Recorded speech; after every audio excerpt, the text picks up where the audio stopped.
যেই বেটা এদেশে গায়ে হলুদ চালু করেছে ওর কথা বলছে। 1450 বছর আগে আল্লাহ নবী বলছে ওই বেটার কথা, যেই বেটা বলতেছে যে বিয়ের মধ্যে গান বাজনা বাজা দেবে, মলেকা বানুর বিয়া গো কি জানেন বলে বিয়ের বাজনা বাজে। যেই বেটা বিয়ের মধ্যে চিন্তা করছে যে এরকম একটা জিনিস বাজানো দরকার, ওই বেটার কথা বলছে।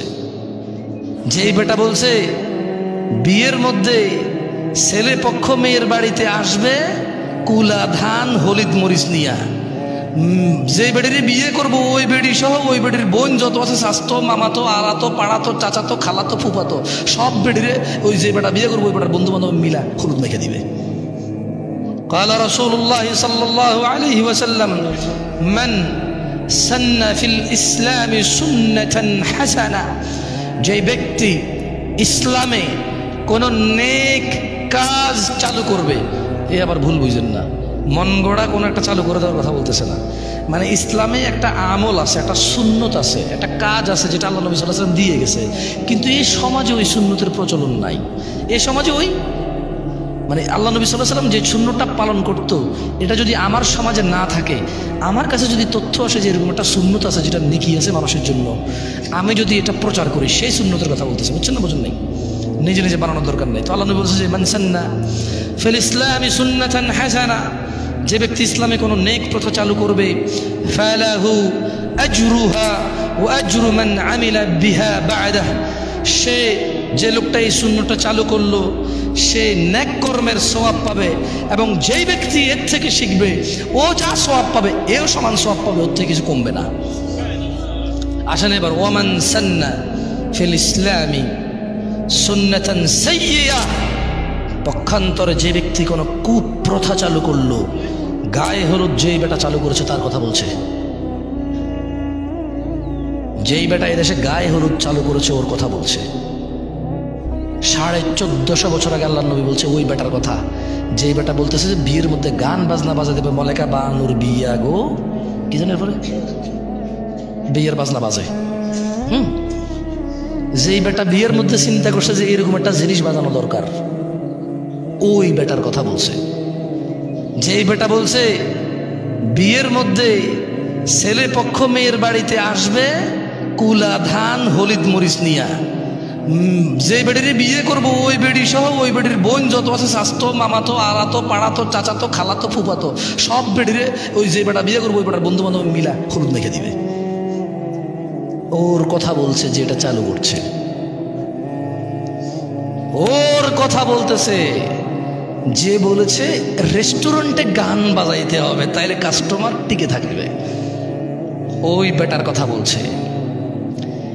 যে বেটা বলেছে মুসলমানদের ঈদ, মুসলমানদের রোজা, মুসলমানদের আনন্দ, মুসলমানদের ত্যাগ তিতিক্ষার মাসে মুসলমানদেরকে জামা কাপড় কিনে দেওয়া, মানে জামা কাপড় বেচার ফন্দিতে সুপার শপ শোরুম খুলবে, বড় বড় শোরুম খুলে ওখানে গান বাজাই দেবে ইংরেজি আর কাপড় চোপড় বেচবে।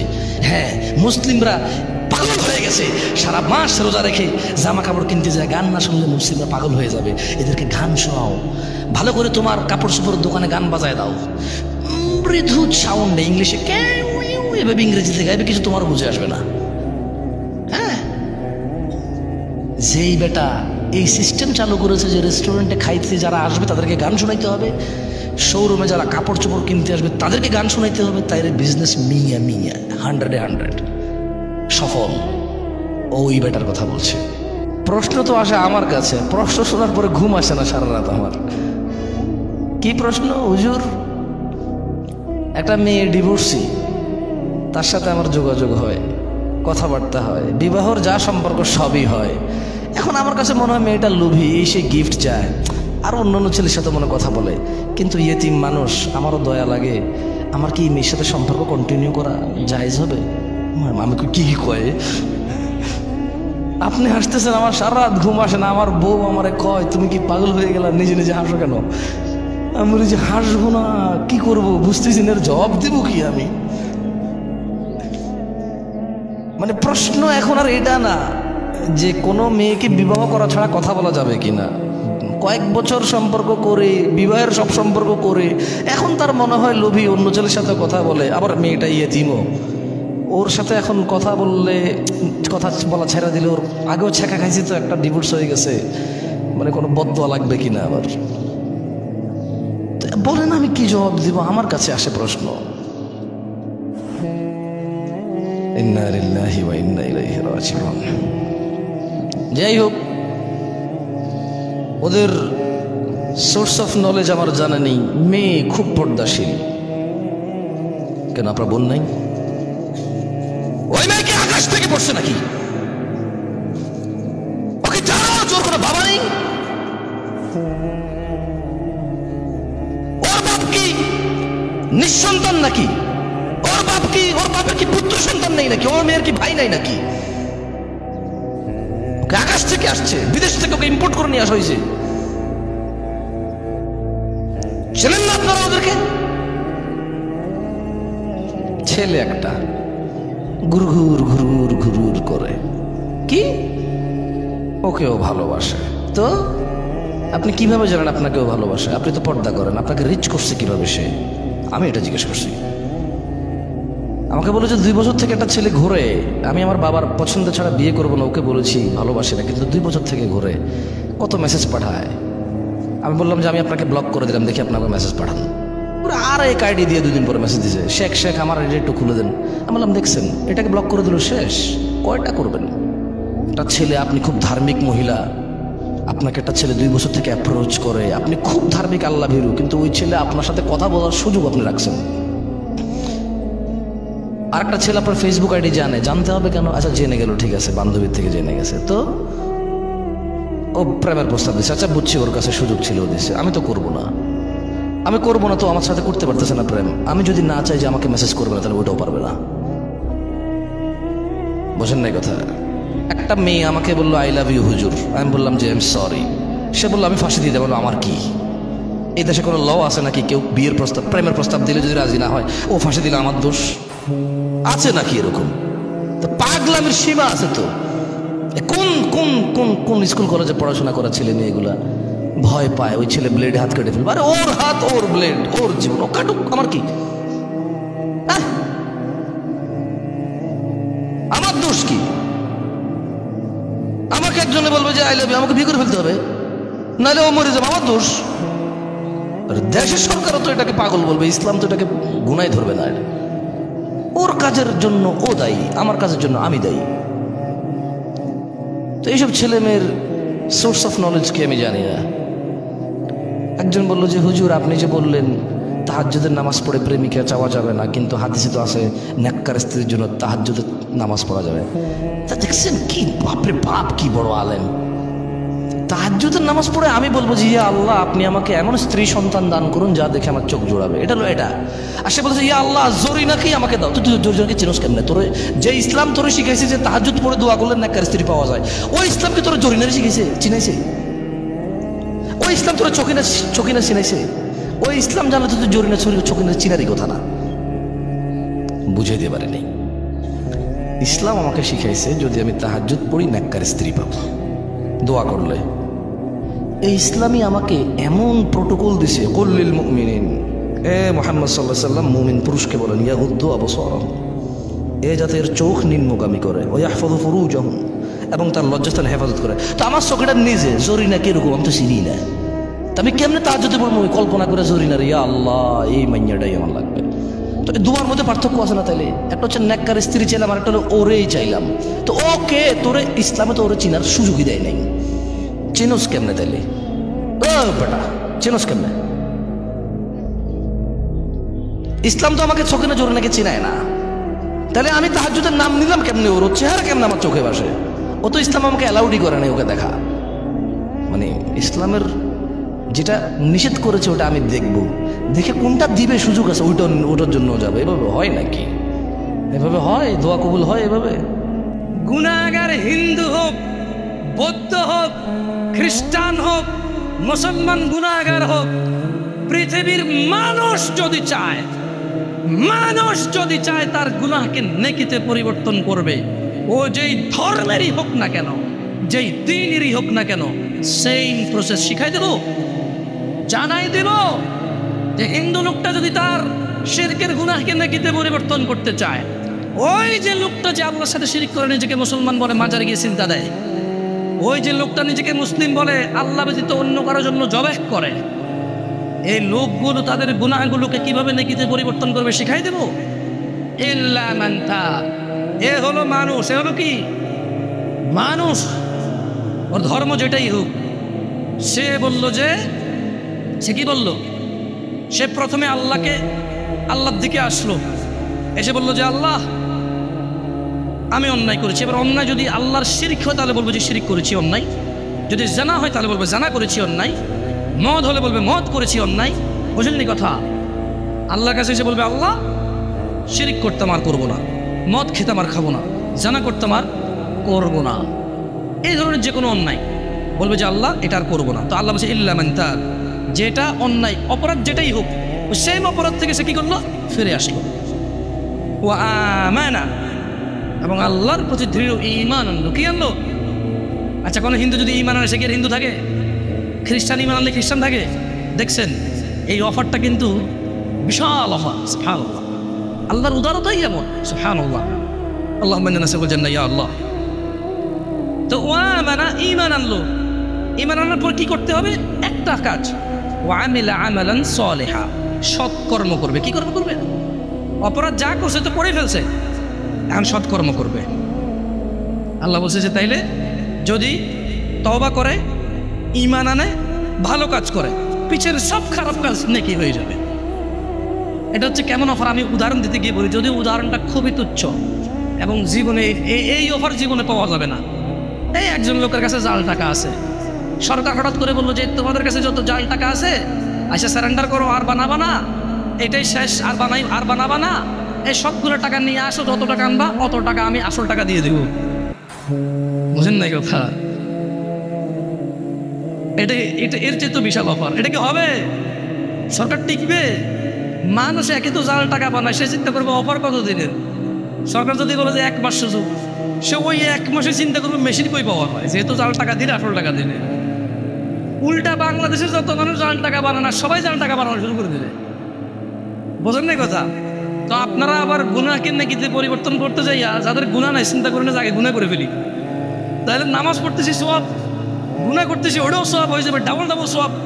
এরকম চিন্তা করেন না। কেন করেন না? কারণ সরকারের অফার 1 মাসের, কিয়ামত কবে হবে আমরা জানি না।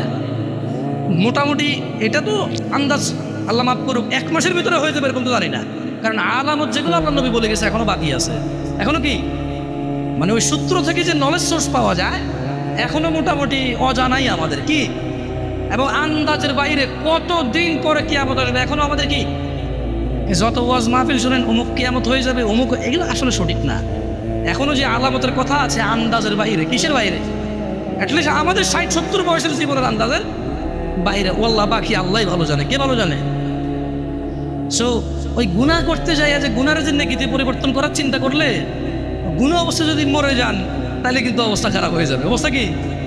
মুনাফিক, কাফের, মুশরিক, বেঈমান হয়ে মরে যেতে হবে। আল্লাহ আমাদেরকে বুঝার তৌফিক দান করুন। ইন্নাল্লাহা ওয়া মালাইকাতাহু ইউসাল্লুনা আলান নবী ইয়া আইয়ুহাল্লাযীনা আমানু সাল্লু আলাইহি ওয়া সাল্লিমু তাসলিমান কাসীরা আল্লাহুম্মা সাল্লি আলা মুহাম্মাদ ওয়া আলা আলি মুহাম্মাদ কামা সাল্লাইতা আলা ইব্রাহিম ওয়া আলা আলি ইব্রাহিম ইন্নাকা হামিদুম মাজিদ আল্লাহুম্মা বারিক আলা মুহাম্মাদ ওয়া আলা আলি মুহাম্মাদ কামা বারাকতা আলা ইব্রাহিম ওয়া আলা আলি ইব্রাহিম ইন্নাকা হামিদুম মাজিদ। আকিমিস সালাহ। যেই সমাজের প্রত্যেকটা পর্দার ওয়াজের নিচে কমেন্টস পুরুষদের, কিয়ামতের আলামত, মহিলা ধ্বংস, মহিলা ফিতনা, এগুলো আছে হাদিসে, ঠিক আছে, কিন্তু কোরআনুল কারীম যদি তুমি অধ্যয়ন করো ওখানে প্রথমে পর্দার কথা আছে পুরুষের, সেকেন্ড আয়াতে মানে এর পরের আয়াতে আছে মহিলার, সেম পর্দা।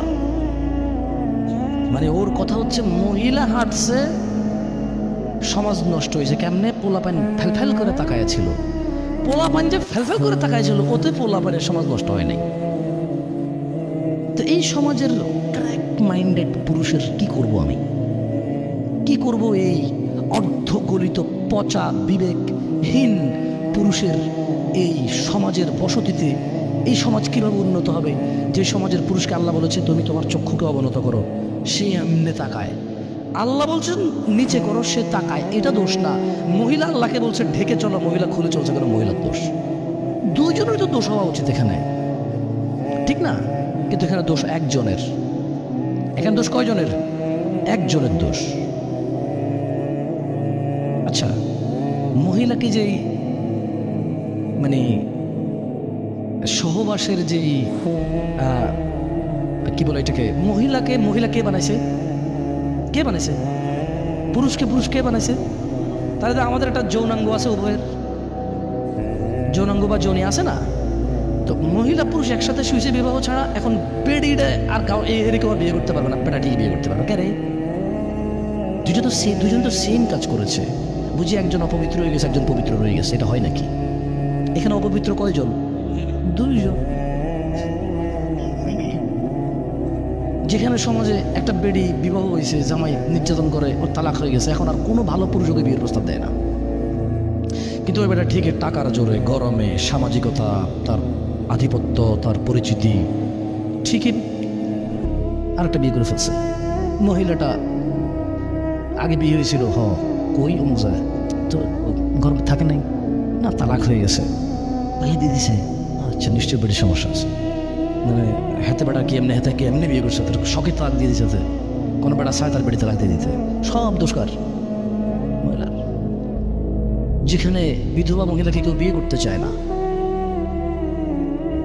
যেখানে ডিভোর্সি মহিলাকে কেউ বিয়ে করতে চায় না, আবার আরেক সিস্টেম চালু হয়েছে, এখনো পোলা এক বিয়ে করে নাই, ডিভোর্সি মহিলার পিছনে পাগল। কেন? সুন্নত আল্লাহ নবী সাল্লাল্লাহু আলাইহি ওয়াসাল্লাম বলছে। তুই চিনোস কেমন রে? তোর চিনার পদ্ধতি কি? হ্যাঁ, উনি খুবই ভালো, বুঝছেন ভাইয়া? ও আচ্ছা আচ্ছা, কেমনে বুঝলাম ভালো?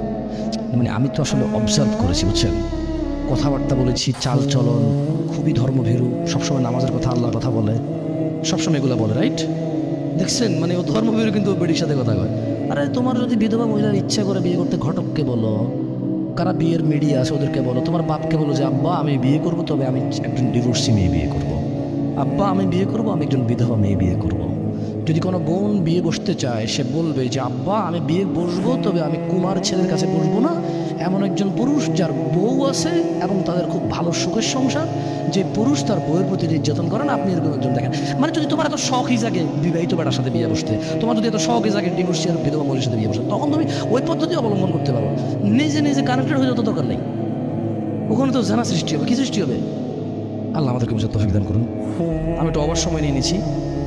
إن الله وملائكته يصلون على النبي يا أيها الذين آمنوا صلوا عليه وسلموا تسليما اللهم صل على محمد وعلى آل محمد كما صليت على إبراهيم وعلى آل إبراهيم إنك حميد مجيد اللهم بارك على محمد وعلى آل محمد كما باركت على إبراهيم وعلى آل إبراهيم إنك حميد مجيد وأقيم الصلاة।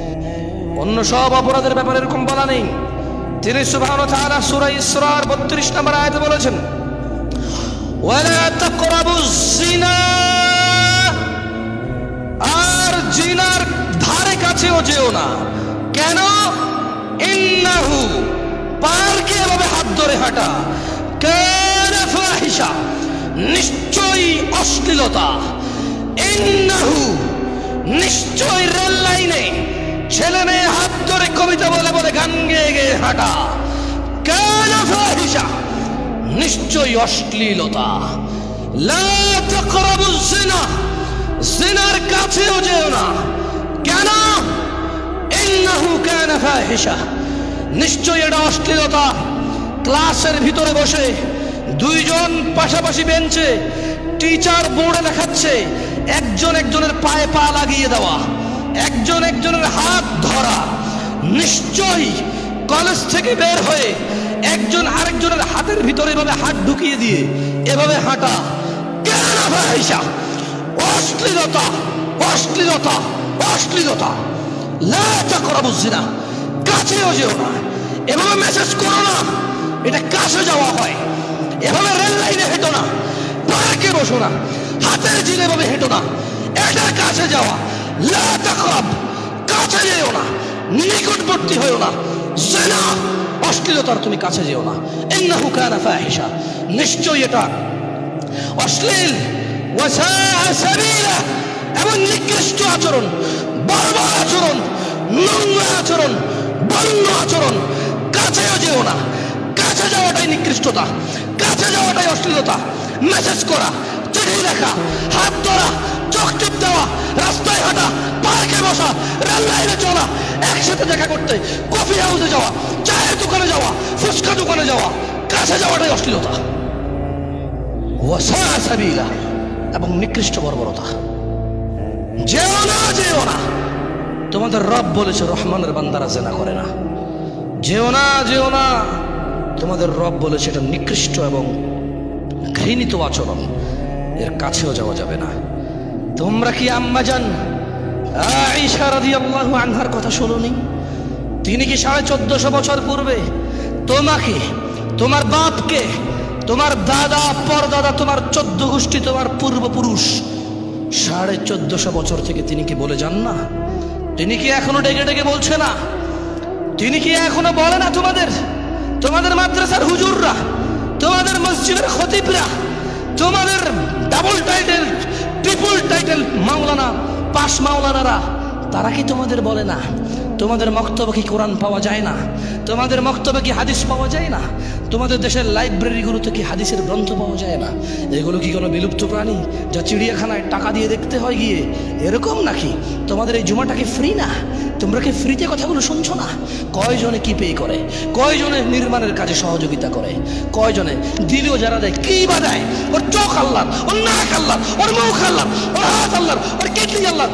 ও যে বলে, ও যে খায়, ও যেখান দিয়ে ও সব কিছু টয়লেটে গিয়ে নিজেকে পরিষ্কার, নিজেকে পরিচ্ছন্ন করে আসে, সেটাও তো আল্লাহর দেওয়া জ্ঞান, সেটাও তো আল্লাহর দেওয়া নিয়ামত। যে পানি দিয়েও পরিষ্কার হয়, সেটা তো আল্লাহর দেওয়া। বিনিময় সে দিলে কি দিয়েছে আল্লাহকে? আল্লাহর রাস্তায় কি খরচ করেছে? সে আল্লাহর সাথে করেছে। আমার কি? আমাকে কেন সে বল দেখাবে? সে মসজিদে জায়গা দিছে, তো আল্লাহকে দিছে, আমার কি? আমার সাথে বল দেখাবে কেন? সেই তিনখানে 10 লাখ টাকা দিছে, আমার সাথে তো ভাব নেওয়ার কি আছে? তুমি দিছো আল্লাহকে, তুমি আল্লাহ থেকে চেয়ে নিবা। আল্লাহ তোমাকে আরো কত কিছু দিছে। আম্মা জানা আয়েশা কি তোমাদেরকে বলেনি? আম্মা জানা আয়েশা কি তোমাদেরকে বলেনি? তোমরা কি শোনোনি তোমাদের মায়ের কথা? রাদিয়াল্লাহু আনহা ওয়ারদা।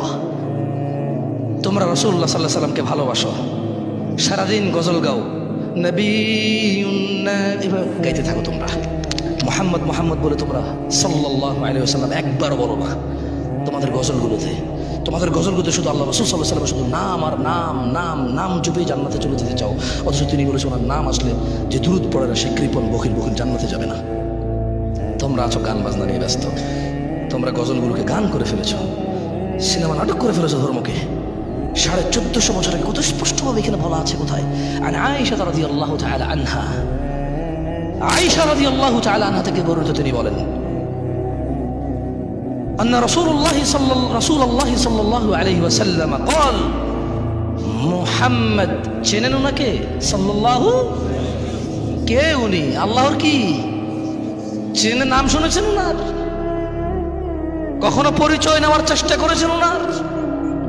চেষ্টা করা উচিত। কজনই বা করি আমরা? আমিও তো কত পিছিয়ে আছি, আল্লাহ আমাকে ক্ষমা করুন, দয়া করুন, আমিন।